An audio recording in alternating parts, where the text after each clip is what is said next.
Welcome back. Today, the Trump administration is restarting collection of defaulted federal student loans. This is part of a broader effort to roll back forgiveness policies and dismantle the Department of Education. Michael Neuenschwander from Outlook Wealth Advisors joins us live with what this means for roughly 5.3 million borrowers. Michael, good morning. Morning. So, Michael, Yeah, so let me ask you first to just start off by giving us some of the context for this because borrowers haven't faced penalties for non payment for a while, right?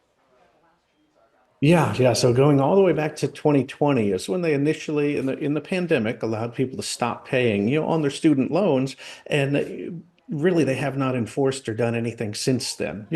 Beginning almost, about fall of 2023, they began to tell people, okay, it's time to start, repaying student loans. But up until now, there's really been no enforcement of that. So this is the first time in 5 years where they're actually taking action for people that are in default. So, when we say the government today is going to start involuntary collections, what does that mean? So it means the same mechanisms that they use, like to collect on people that owe taxes, or in the state of Texas, people that owe on child support. They can use that part of the treasury to actually begin confiscating part of people's paycheck, and or Social Security if they're collecting government benefits, or as mentioned, if you were expecting a tax refund. So they're actually using those mechanisms to begin involuntary collections, just as it sounds, meaning to take money from people's checks. Now, we know the key here is people who are in default. It's a good idea to check your status with whoever is servicing your loan, right? But then after that, how can you avoid defaulting even if over these past 5 years your habits have changed and you can't perhaps afford to pay the full amount right now? Yeah, so there are some ways to avoid it. And to be clear, I mean, default basically means you haven't paid in more than 9 months. And so, but there are some ways to avoid it. One is what's called a income-driven repayment plan. So meaning first step, reach out to your service provider. So even though it's obviously a federal loan, in many cases you've got a separate service provider.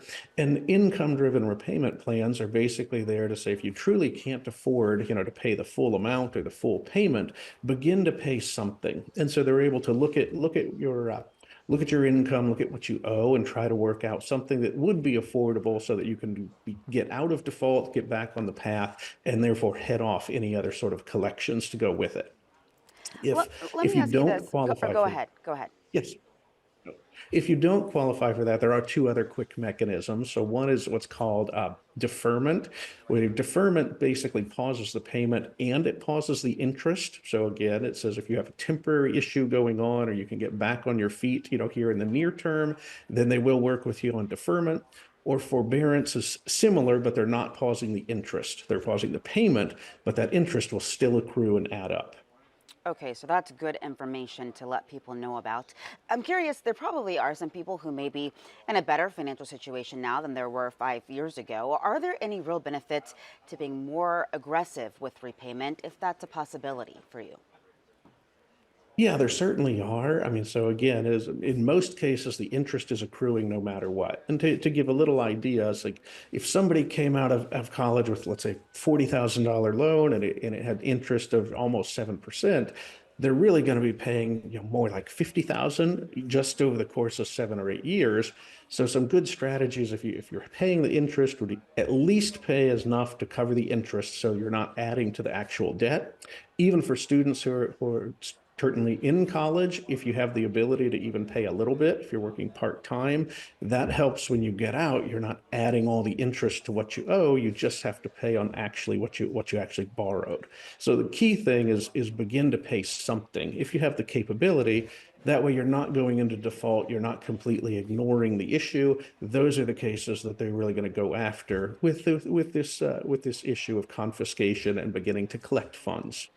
Okay, so a good piece of advice there as well. Before you go, Michael, I want to ask you as well when it comes to restarting these payments or trying to get yourself out of default, how should people prioritize student loan repayment if they have other goals, of course, like saving for a down payment on a home, maybe trying to get a car? And we know that financial times are a little bit stressful for all of us right now, but what should the priorities look like with this? Yeah, so as we know over the past several years, obviously the prior administration had tried to do a lot of student loan forgiveness. Some of it worked. The courts blocked some, but current administration certainly is less lenient or less, doing less in that area to help people. So when you look at priorities, the first is mentioned at least be paying something because going into default, while it may not necessarily hit your credit right away to impact, an auto loan or home purchase, having that debt out there definitely does make those other things more difficult. But also because they have those programs of the income-driven repayment, the deferment, the forbearance, quite honestly, I'm not telling people to put it on the back burner, but it is a little more forgiving in terms of getting a home loan so you have a place to live, or if you have to buy the auto so you can get to and from work. Quite honestly, those things are more the priority, so long as somebody is doing that within budget. Don't go buy the BMW if you don't need the BMW. Get something a little more modest so that you can begin working on paying off that student loan. And as we know, Michael, there are always people out there who are looking to take advantage of situations like this: predatory loan makers, scammers, fraudsters. What are just some red flags to look out for if people are in a situation where they're starting to feel strapped and they're looking for help, but maybe in some of the wrong places? Yeah, one of the big flags or big things to keep an eye on when it comes to federal student loans is the way the system works. One, you can consolidate loans. So if you have several, first, work with your existing, servicer, but then you can look to consolidate loans to make it more manageable. You can typically redo terms. So whether it was a 10-year payoff, you could extend it to 15 or 20 if you needed to, although obviously you'll pay more in interest for the long run.